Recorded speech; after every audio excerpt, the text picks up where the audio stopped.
Imagine the radar screen of a Soviet air defense operator sitting in a subterranean concrete bunker on the outskirts of Moscow in the late 1980s.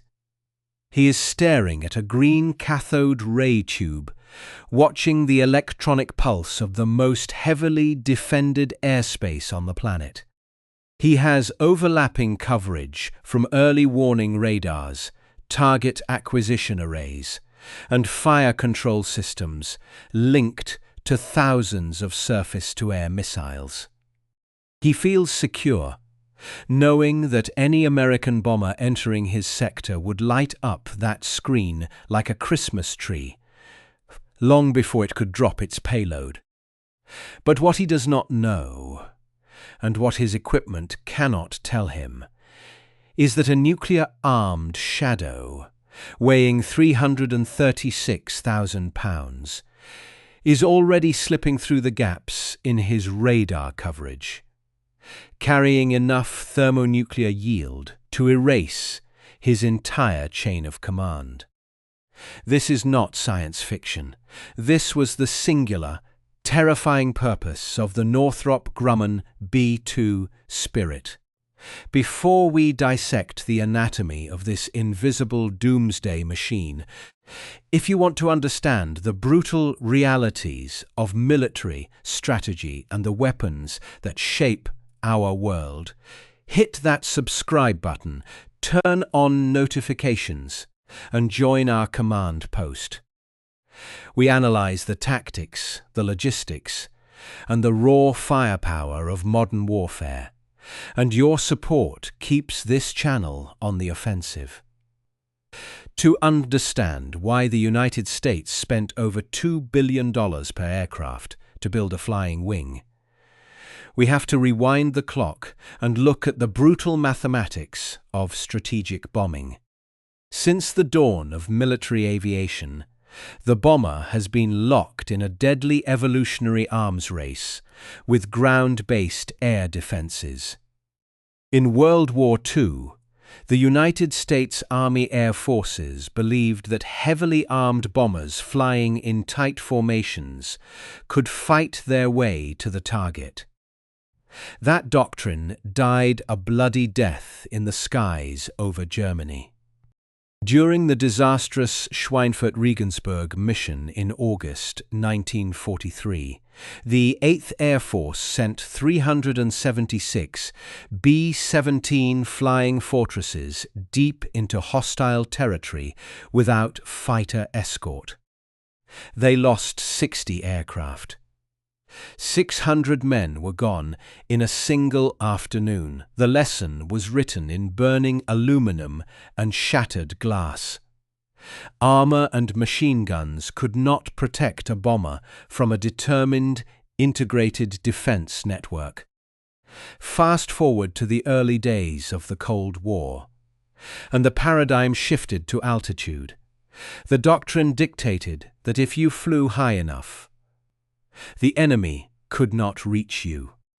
The Convair B-36 Peacemaker and the early B-52 Stratofortress were designed to cruise in the thin air of the stratosphere, looking down at the world from 50,000 feet. But on May 1st, 1960, a Soviet SA-2 guideline missile shattered that illusion by blowing Francis Gary Powers and his U-2 spy plane out of the sky at 70,000 feet. Altitude was no longer a sanctuary. The next logical step was speed and low-level penetration. The United States developed the B-1A Lancer, a supersonic bomber designed to hug the terrain at Mach 2, flying under the radar horizon to deliver its nuclear payload. But the Soviet Union was not standing still. By the 1970s, the Soviet Air Defense Forces, known as the PVO Streny, had evolved into a monstrous, independent branch of the military. They were not just an adjunct to the army. They were a dedicated force of 500,000 personnel, operating under a strict, centralized command structure. Their sole mission was to protect the Soviet homeland from American bombers. They deployed a terrifying new generation of weapons. The S-300 surface-to-air missile system, known to NATO as the SA-10 Grumble, was coming online. Unlike the static, cumbersome missiles of the past, the S-300 utilized phased array radar, capable of tracking dozens of targets simultaneously and guiding missiles at blistering speeds to intercept low-flying aircraft. Furthermore, the Soviets introduced the MiG-31 Foxhound interceptor. Equipped with the massive Zaslon phased array radar, the MiG-31 had a true look-down, shoot-down capability. It could patrol at high altitudes, detect an American bomber hugging the terrain below, and fire long-range air-to-air missiles through the ground clutter. The low-level penetration strategy of the B-1 was suddenly looking like a suicide mission. If speed is countered by interceptors, and altitude is countered by missiles, and low-level flight is countered by look-down radar, what is the third dimension of survivability? The answer is simple in concept, but agonizingly difficult in execution. You do not outrun the missile, and you do not fly over it. You simply make sure the missile never knows you are there. This was the genesis of the Advanced Technology Bomber Program, initiated in absolute secrecy during the Carter administration in 1979.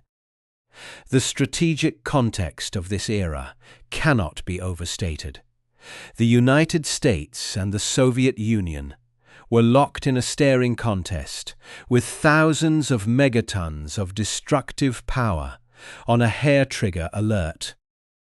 The cornerstone of American strategic deterrence was the nuclear triad, consisting of land-based intercontinental ballistic missiles, submarine-launched ballistic missiles, and long-range strategic bombers. The bombers were the flexible arm of the triad. Unlike an ICBM, which cannot be recalled once the launch key is turned, a bomber can be launched on warning, loiter at fail-safe points, and be ordered back to base if the situation de-escalates. But for the bomber leg of the triad to be a credible deterrent, the Soviets had to believe that those aircraft could actually reach their targets. Those targets were not just sprawling cities. They were deeply buried, hardened command and control bunkers, specifically the leadership shelters around Moscow and the strategic rocket force silos hidden deep in the vastness of Siberia. Destroying these targets required gravity bombs, specifically the massive B-83 thermonuclear weapon, which weighs 2,400 pounds and delivers a staggering yield of 1.2 megatons. You cannot lob a B-83 from 1,000 miles away. You have to fly directly over the target, open the bomb bay doors, and drop it. To accomplish this against the Soviet PVO, the Pentagon turned to two aerospace giants, Lockheed and Northrop. Lockheed had the pedigree of the Skunk Works, having already developed the F-117 Nighthawk, the world's first operational stealth aircraft. The F-117 achieved its low radar cross-section through faceting, using flat-angled panels to scatter radar waves away from the receiver. But faceting was aerodynamically terrible. The F-117 flew like a brick and had a very limited payload and range. It was a tactical strike aircraft, not a strategic bomber.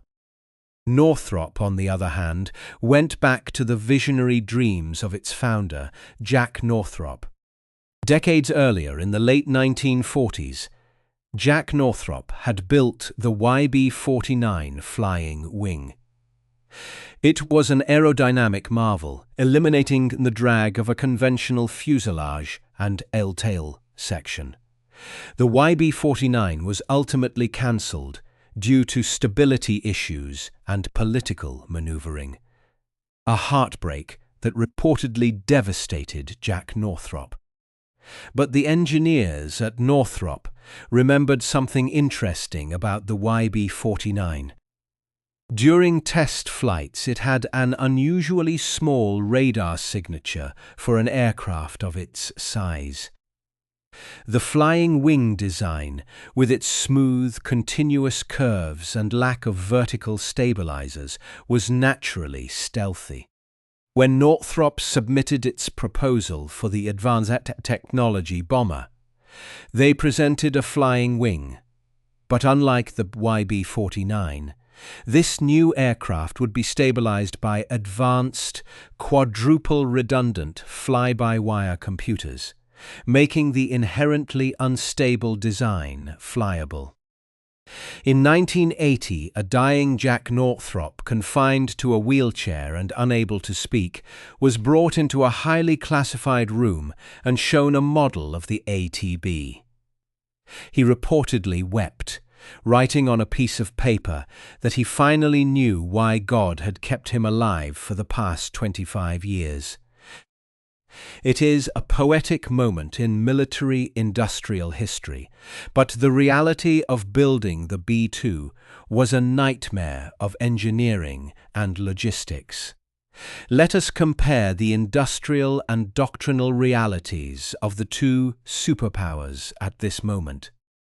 The Soviet Union operated on a doctrine of mass and redundancy. Their military-industrial complex churned out surface-to-air missiles, radar dishes, and interceptor aircraft by the thousands. They relied on brute force, blanketing their airspace with electromagnetic radiation. The Tall King early warning radars would pick up a contact hundreds of miles out, passing the data to the flap lid engagement radars, which would guide the missiles to the kill. It was a layered, overlapping network of steel and electronics. The United States, conversely, was betting its entire strategic bomber future on extreme bleeding-edge technological superiority. The B-2 Spirit was not just an airplane. It was a hand-crafted flying physics experiment. To achieve a radar cross-section roughly the size of a bumblebee, the B-2 had to be manufactured with tolerances previously unheard of in the aerospace industry. The wingspan is exactly 172 feet. The length is 69 feet. But you will not find a single right angle or flat vertical surface on the entire exterior. Radar waves reflect most strongly off sharp edges and perpendicular surfaces. The B-2's continuous curvature ensures that any radar energy hitting the aircraft is deflected away into the atmosphere, rather than bouncing straight back to the enemy receiver. But shape is only half the battle. The skin of the B-2 is primarily composed of advanced carbon graphite composite materials which are stronger than steel, lighter than aluminum, and naturally absorb a certain amount of radar energy. Over this composite skin, technicians apply highly classified radar-absorbent material, or RAM. This is not just a coat of paint. It is a complex, toxic, layered coating designed to trap electromagnetic waves and convert them into heat. The logistical burden of maintaining this stealth coating is staggering. During the Cold War, the B-2 required specialized, climate-controlled hangars to protect the ram from moisture and temperature fluctuations. Every time a maintenance panel was opened, the tape and ram coating had to be painstakingly reapplied and allowed to cure. A single scratch or a misaligned panel could increase the radar cross-section just enough to give a Soviet radar operator a fleeting glimpse of the bomber. This was the ultimate high-wire act of military logistics. The United States was spending billions to maintain a fleet of aircraft that required more care than a premature infant, all to guarantee the ability to deliver nuclear fire to the Kremlin. Consider the engineering required just to hide the engines. The B-2 is powered by 4 General Electric F-118 G100 non-afterburning turbofans buried deep inside the wing structure.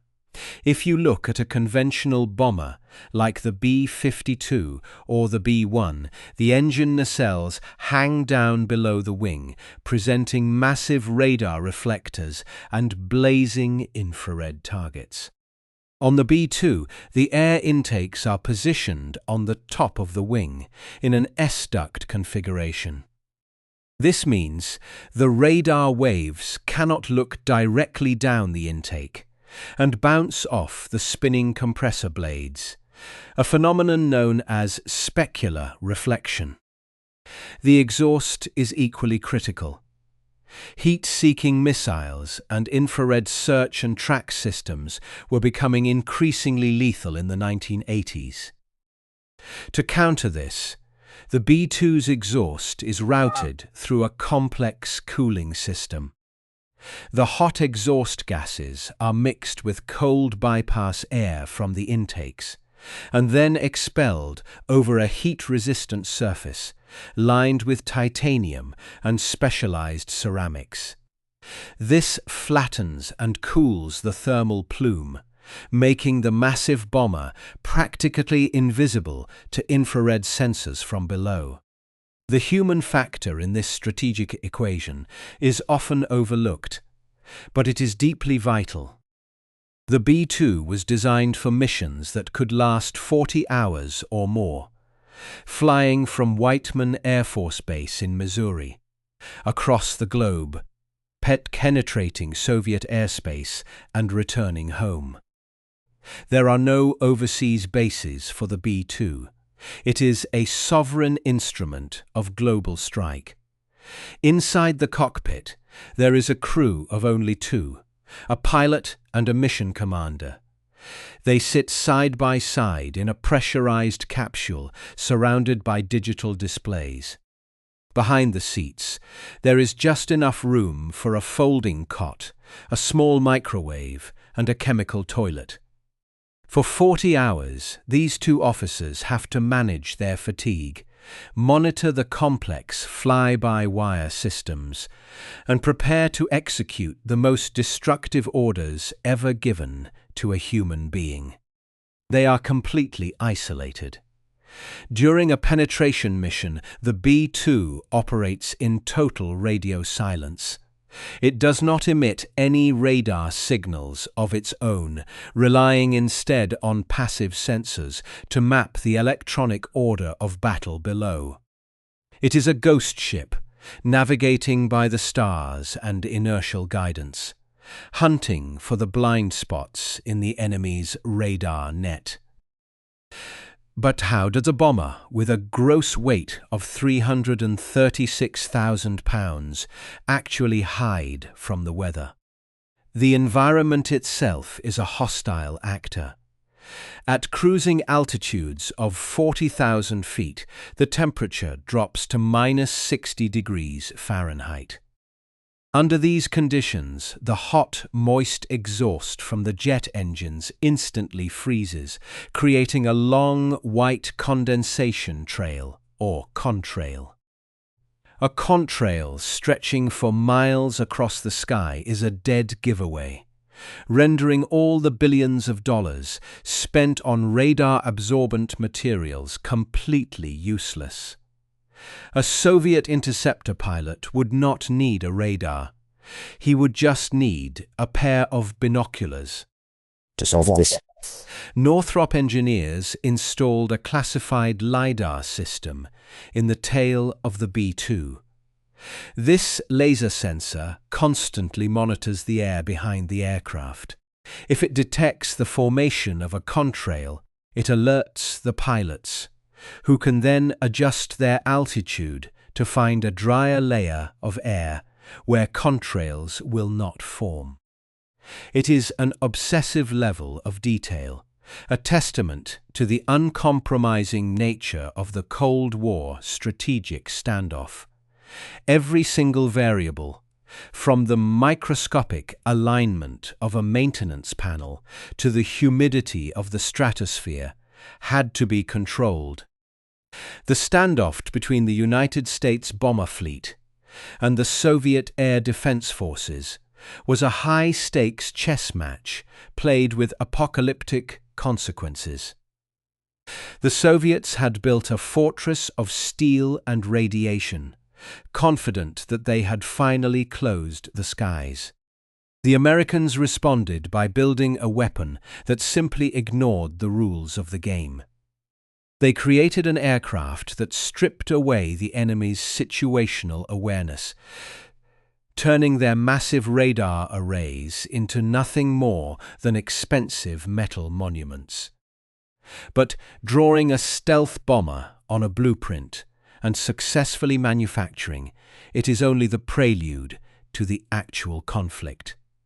The true test of this invisible leviathan is not in the climate-controlled hangars of Missouri, but in the freezing, hostile skies over enemy territory.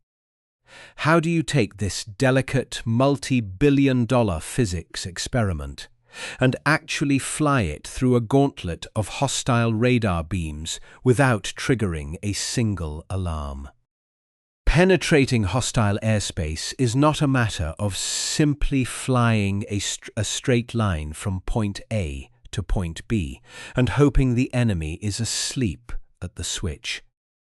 It requires a meticulously choreographed ballet of electronic warfare, precise route planning, and an intimate understanding of the enemy's radar capabilities. The B-2 Spirit does not just fly through the sky, it threads the needle between overlapping domes of electromagnetic radiation. To do this, the bomber must see without being seen. If a B-2 were to turn on a standard targeting radar, it would be like turning on a massive searchlight in a pitch-black room. The enemy might not know exactly what you are, but they know exactly where you are, and they will shoot at the light. To solve this, Hughes Aircraft developed the AN/APQ-181 Covert Strike Radar. This system utilizes low probability of intercept, or LPI, technology. Instead of sending out a continuous powerful pulse of energy, the B-2's radar frequency hops thousands of times a second across a wide spectrum of the Ku band. It emits incredibly weak, fleeting pulses that blend into the natural background noise of the atmosphere. A Soviet radar warning receiver looking for a bomber would only hear what sounds like random static, completely unaware that the B-2 has just mapped the terrain and locked onto a target. But what happens when a multi-billion-dollar ghost gets caught in a thunderstorm? The B-2 is a technological marvel, but it is not immune to the laws of physics. Rain, ice, and atmospheric turbulence are the mortal enemies of the flying wing. Heavy rain can actually pit and degrade the sensitive radar-absorbent material on the leading edges of the aircraft. Furthermore, the B-2 is strictly a creature of the night. In broad daylight, stealth technology is utterly useless against a fighter pilot with a good pair of eyes. The B-2 is a massive, flat black triangle with a wingspan of 172 feet. Against a bright blue sky, it is a sitting duck. We have seen the disastrous consequences of ignoring the visual spectrum before. Think back to the bomber offensive over Japan in 1945. The United States Army Air Forces initially attempted high-altitude daylight precision bombing using the B-29 Superfortress. General Curtis LeMay quickly realized that the jet stream and fierce Japanese fighter defenses were tearing his bomber formations to shreds while yielding terrible accuracy. LeMay made a ruthless, pragmatic decision. He stripped the B-29s of their defensive guns to save weight, loaded them to the brim with incendiary clusters, and sent them in low, under the cover of darkness. Darkness has always been the heavy bomber's truest ally. The B-2 operates entirely on this philosophy. It hides in the black, using the night to mask its massive physical silhouette, while its composite skin absorbs the enemy's radar waves. The payload capacity of this invisible bomber is devastating. Hidden within the belly of the aircraft are two massive weapons bays, capable of carrying 40,000 pounds of ordnance. The heart of this system is the advanced rotary launcher. Unlike older bombers that simply drop gravity bombs from static racks, the rotary launcher operates like the cylinder of a giant revolver. As the bomber approaches the target, the launcher spins, aligning the selected weapon with the bomb bay doors. Originally designed to carry up to 16 B-61 or B-83 thermonuclear gravity bombs, the end of the Cold War forced the B-2 to adapt. The Air Force realized that a $2 billion aircraft could not sit in a hangar waiting for doomsday. It had to be relevant in conventional conflicts. This brings us to the most lethal conventional weapon in the B-2's arsenal, the GBU-31 Joint Direct Attack Munition, or JDAM. The JDAM is not a bomb itself. It is a guidance kit strapped to a standard 2,000-pound Mark 84 iron bomb. It uses a GPS receiver and inertial navigation fins to steer the weapon to a precise coordinate, regardless of weather conditions. Consider the terrifying efficiency of this combination. During World War II, it took an average of 108 B-17 flying fortresses, dropping over 1,000 unguided bombs to guarantee a 90% chance of destroying a single target the size of a power plant.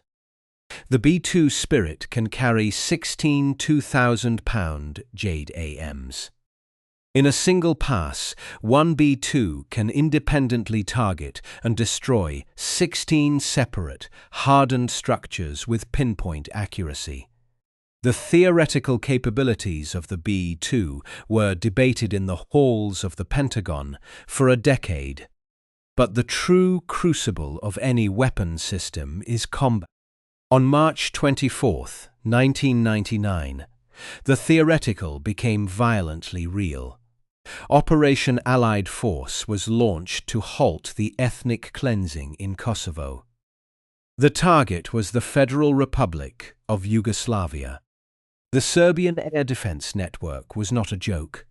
It was a dense, layered system built around Soviet SA-3 Goa and SA-6 gainful surface-to-air missiles, This was the exact same integrated air defense network that would, just 3 days later, achieve the impossible by shooting down an American F-117 Nighthawk. The skies over the Balkans were a deadly trap, and the weather was atrocious. A thick blanket of clouds covered the region, rendering the laser-guided bombs of American F-15E Strike Eagles and F-16 Vipers completely useless. A laser cannot paint a target through a cloud.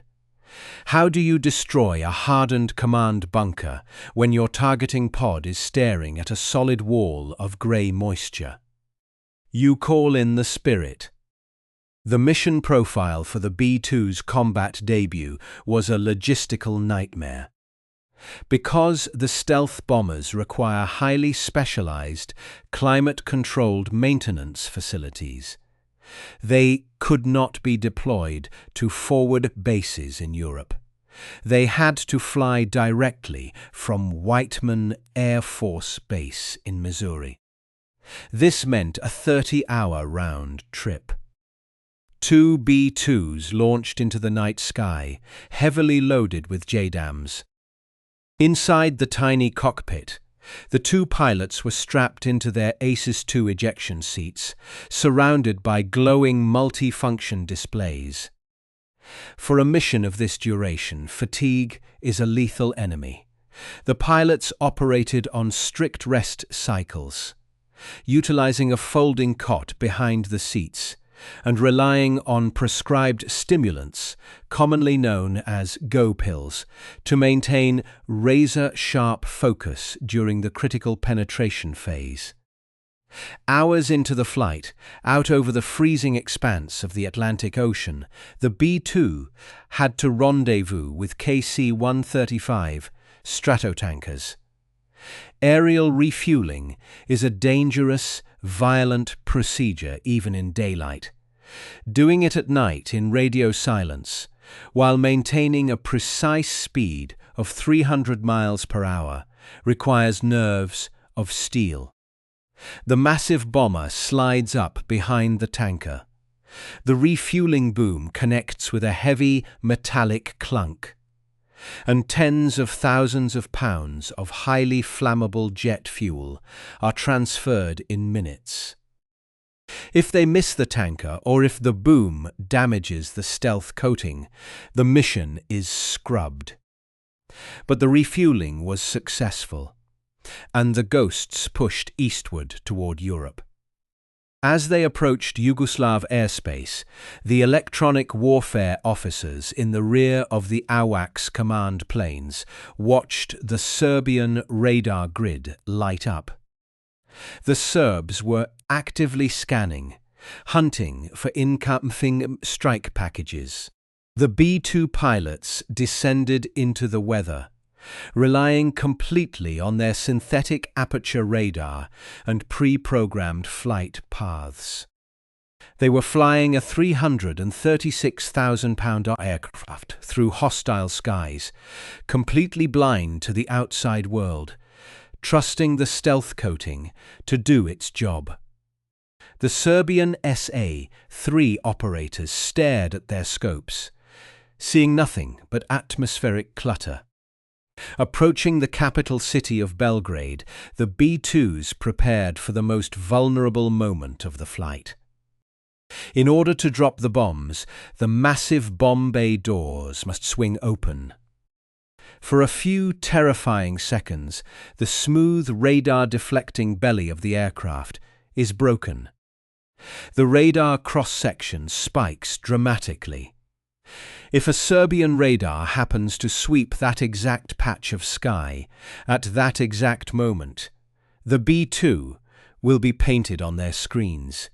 The pilots initiated the drop sequence. The rotary launchers spun. The bay doors snapped open. 16 2,000-pound JDAMs fell away into the darkness. The doors immediately slammed shut, sealing the bomber back into its cloak of invisibility.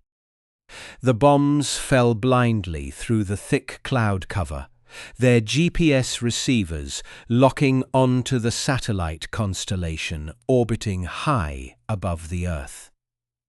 The fins adjusted, steering the 2,000-pound warheads with terrifying precision. Deep below in Belgrade, the targets were obliterated. Command centers, communication nodes, and air defense headquarters were wiped off the map in a series of earth-shattering explosions. By the time the air raid sirens echoed through the burning streets, the B-2s were already turning back toward the Atlantic, beginning the grueling 15-hour flight back to the cornfields of Missouri. During the 78-day air campaign, the B-2 Spirit flew less than 1% of the total combat sorties, yet it destroyed 33% of all Serbian targets. It was a stunning validation of the flying wing concept.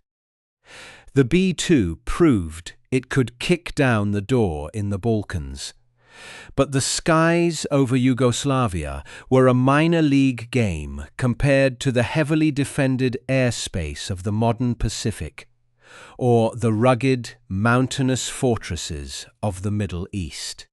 What happens when the invisible bomber is tasked with carrying the heaviest conventional weapon ever built to crack open a subterranean nuclear facility, buried beneath 60 feet of solid granite? The answer lies in a weapon of terrifying proportions known as the GBU-57 Massive Ordnance Penetrator.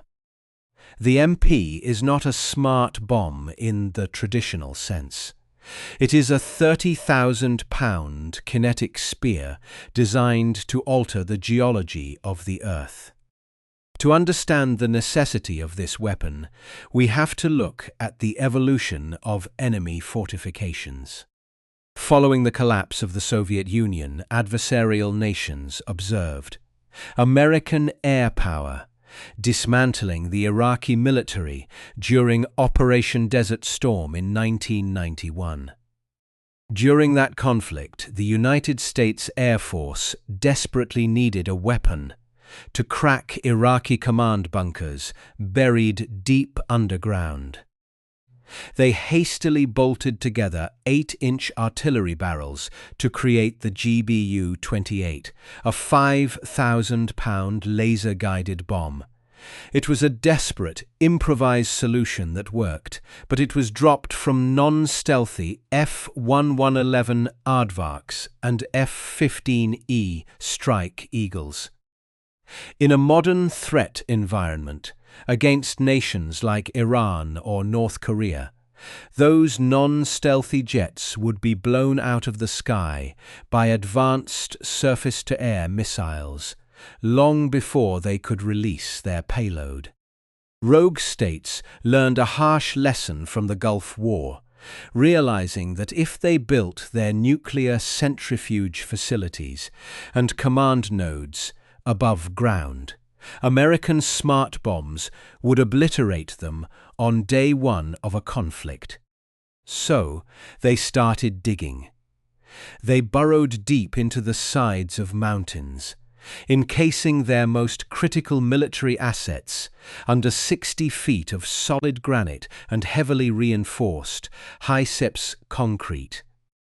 A standard 2,000-pound JDAM would merely scratch the surface of these subterranean fortresses. The Pentagon needed a bunker buster of unprecedented scale, and the B-2 Spirit was the only aircraft in the American inventory with the payload capacity and the stealth profile to deliver it. The GBU-57 is 20.5 feet long, with a casing machined from a specialized, ultra-hard steel alloy. It carries over 5,000 pounds of high explosives, but the true destructive power comes from its sheer kinetic energy. When the B-2 drops the MOP from 40,000 feet, Gravity accelerates this massive steel telephone pole to supersonic speeds. It does not explode on impact. The hardened nose punches through earth, rock, and reinforced concrete, relying on a highly complex delayed action smart fuse. The fuse counts the layers of concrete it is penetrating, waiting until it reaches the hollow void of the subterranean bunker before detonating the warhead, vaporizing everything inside. But integrating a 30,000-pound weapon into a flying wing was a terrifying aerodynamic challenge. The B-2 can carry 2 of these behemoths, one in each weapon's bay. When the mission commander presses the release button over the target, 30,000 pounds of weight instantly vanishes from the aircraft. In a conventional bomber with a large tail section, this sudden shift in the center of gravity is manageable. In a flying wing, it is a recipe for an unrecoverable flat spin. The B-2 relies on its quadruple redundant fly-by-wire computers to survive this moment. In the milliseconds after the weapon drops, the computers instantly calculate the weight loss and violently adjust the trailing edge elevons to keep the bomber level. The pilots feel a massive jolt, but the aircraft remains stable, slipping away into the night, while the earth shudders below them. How do you justify risking a $2 billion national asset and the lives of 2 highly trained pilots to destroy a single bunker? You do it because that bunker represents an existential threat, housing a rogue nation's nuclear ambitions or a hostile head of state. This brings us to the political and strategic dimension of the B-2 Spirit. It is not just a tactical bomber. It is the ultimate instrument of geopolitical signaling. We have seen this type of strategic messaging before in American history.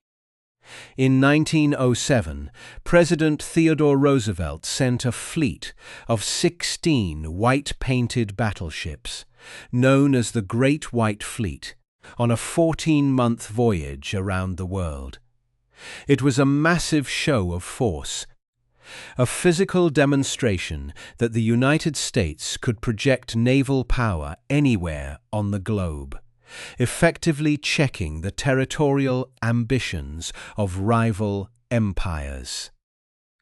The B-2 Spirit is the modern airborne equivalent of the Great White Fleet, but instead of taking 14 months, it takes 30 hours. In 2013, during a period of extreme tension on the Korean peninsula, the United States needed to send a stark, chilling message to Pyongyang. They did not deploy an aircraft carrier strike group, which takes weeks to position. Instead, 2 B-2 bombers took off from Whiteman Air Force Base in Missouri, flew across the Pacific Ocean, dropped inert munitions on a South Korean training range, and flew straight back home. It was a continuous 37-hour, 13,000-mile round-trip mission. The message to the North Korean leadership Was undeniable. We can reach you, we can penetrate your airspace, and you will never see us coming. It is gunboat diplomacy executed at the speed of sound. However, this unparalleled capability comes with a crippling multidimensional cost. The intelligence requirement to employ the B-2 is absolute. The bomber is a delivery mechanism. It is completely blind without the broader intelligence apparatus of the United States. To drop a massive ordnance penetrator on a subterranean bunker, the Central Intelligence Agency and the National Reconnaissance Office must first find the bunker.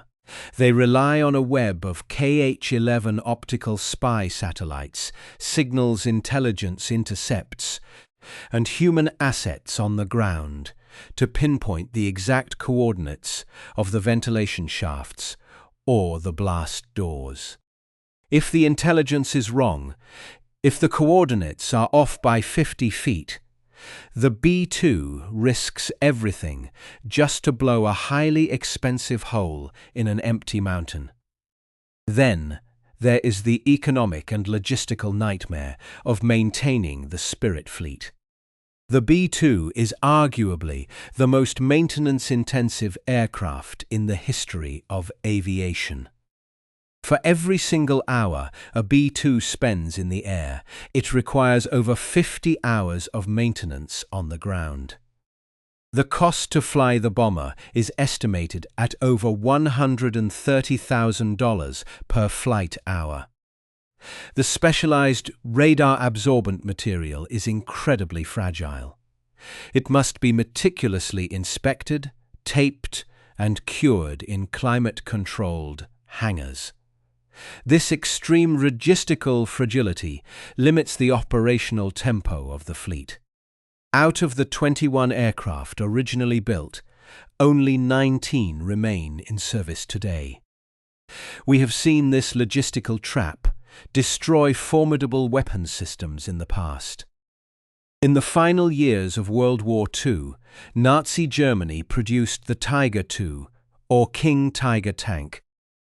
It was a terrifying machine, boasting impenetrable frontal armor and a lethal 88mm gun. On paper, it was unstoppable. But it was so heavy, over-engineered and mechanically unreliable that many were simply abandoned by their own crews when they broke down on the side of the road or ran out of fuel. A weapon is only as lethal as the logistical tail that supports it. The United States Air Force learned a bitter lesson about the B-2's fragility in 2008. The Spirit of Kansas, one of the 21 bombers, crashed on takeoff at Andersen Air Force Base in Guam. The cause of the crash was not enemy fire or a catastrophic engine failure. It was moisture. Heavy morning dew had seeped into the aircraft's air data sensors. The fly-by-wire computers received faulty airspeed readings, causing the bomber to pitch up violently and stall. A $2 billion national asset was destroyed by humidity. What happens when the enemy stops relying on single-frequency radars and starts linking multiple low-frequency arrays across an entire continent? This is the reality of the modern anti-access and area denial environment, heavily pioneered by the People's Republic of China. The stealth technology of the B-2 was designed to defeat the high-frequency X-band and Ku-band radars of the 1980s. Today, adversarial air defense networks utilize multi-static VHF and UHF radars. These low-frequency waves are too large to be effectively trapped by the B-2's radar-absorbent material. While a VHF radar cannot provide a precise enough track to guide a missile, it can alert the enemy that a stealth bomber is in the sector, allowing them to scramble advanced interceptors like the J-20 Mighty Dragon to visually hunt for the intruder. The B-2 Spirit was built for a doomsday scenario that thankfully never came to pass. It was an engineering miracle that forced the Soviet Union into bankruptcy, trying to defend against it. It adapted to the post-Cold War era gore, serving as the tip of the spear in conventional conflicts from the Balkans to the Middle East. But the laws of economics and the relentless march of counter-stealth technology are finally catching up to the flying wing. The baton of strategic deterrence, is currently being passed to its successor, the B-21 Raider, an aircraft designed to learn from the logistical nightmares and exorbitant costs of the Spirit program. Yet, the legacy of the B-2 remains unmatched in the annals of military aviation. It proved that the ultimate form of armor is not thick steel or blinding speed, but the complete denial of information to the enemy. It changed the fundamental geometry of aerial warfare, proving that a bomber could operate with impunity inside the deadliest airspace on Earth. In the brutal calculus of modern warfare, true power is not always measured by the roar of the engines or the size of the explosion. Sometimes, the most terrifying weapon in the world is the one that casts no shadow, makes no sound, and only announces its presence when the sky falls and the earth shatters. Now, I want to hear from you in the comments section below. What is the primary tactical advantage of the B-2 Spirit? Is it A. Supersonic speed and high-altitude maneuverability, B. Low observable stealth technology and radar deflection, or C. Advanced air-to-air combat capabilities? Drop your answer below, subscribe for more deep-dive military analysis, and stay vigilant.